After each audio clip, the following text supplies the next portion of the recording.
Hello everyone, Miss Wallace here. This week you have been asked to write a story called Keep Out of the Mud. Okay, now this story is based on a little boy called George and his younger brother called Alfie. Now his younger brother, Alfie, is just 4 years old. His mother needed to visit his grandma who was sick.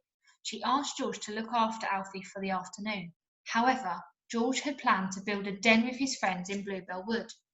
His mother's last words to George were, "Whatever you do, don't let Alfie get dirty. He is to go to a birthday party at 4 o'clock and I won't have time to get him changed." Okay, now I am here to help you start your story, to write the start of our story together. Okay, now I'm going to focus on 3 things to get into the start of my story. So I'm going to try and include a fronted adverbial with a comma, inverted commas for dialogue, and a conjunction. Okay, now the brief of the story tells us the last thing that the mum says to George. Now, I thought that's a really good way to start our story, because starting a story with dialogue is a really good way to engage the reader and to get straight into the action. Now, dialogue needs inverted commas around it. Okay, so I have put inverted commas around "whatever you do, don't let Alfie get dirty. He has to go to a party at 4 o'clock and I won't have time to get him changed." Now, the inverted commas are hugging that speech. After the inverted commas, we need to then describe how it is being said and tell the reader who has said it. So we know that Mum has said this, but I imagine Mum to be calling this as she's leaving the room, as she's leaving the door. So she's shutting the door behind her. I imagine her shouting this, but not in an aggressive way. She's calling out to let him know.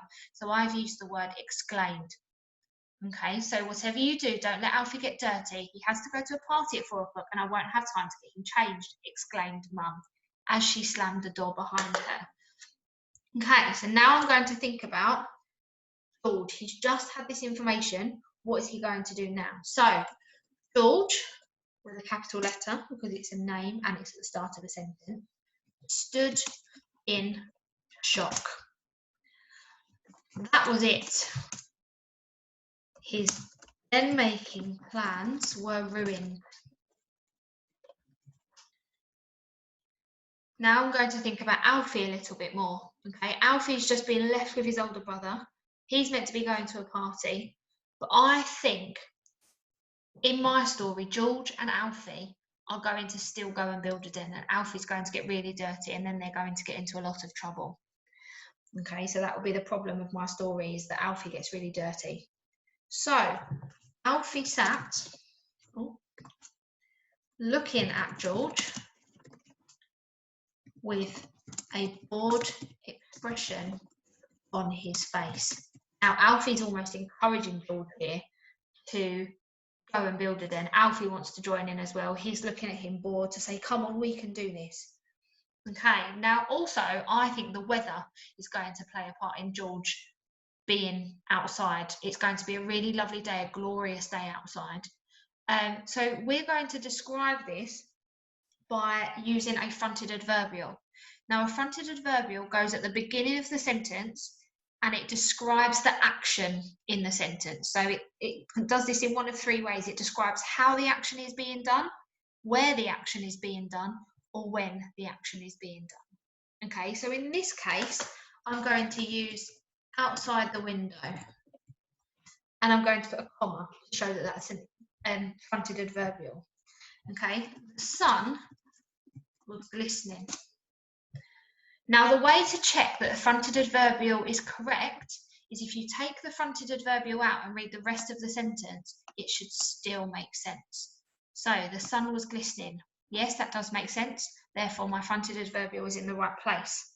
So, it was a beautiful day. George knew that this was perfect den-making weather and he couldn't miss it. So his brother looking at him and the weather outside are really encouraging him to still go outside and build this den, no matter what his mum had said. So he had to do something. full stop. Short sentence to build that tension. It was decided. He was still going to make a den as planned. Now, I'm going to connect another sentence to this using a conjunction.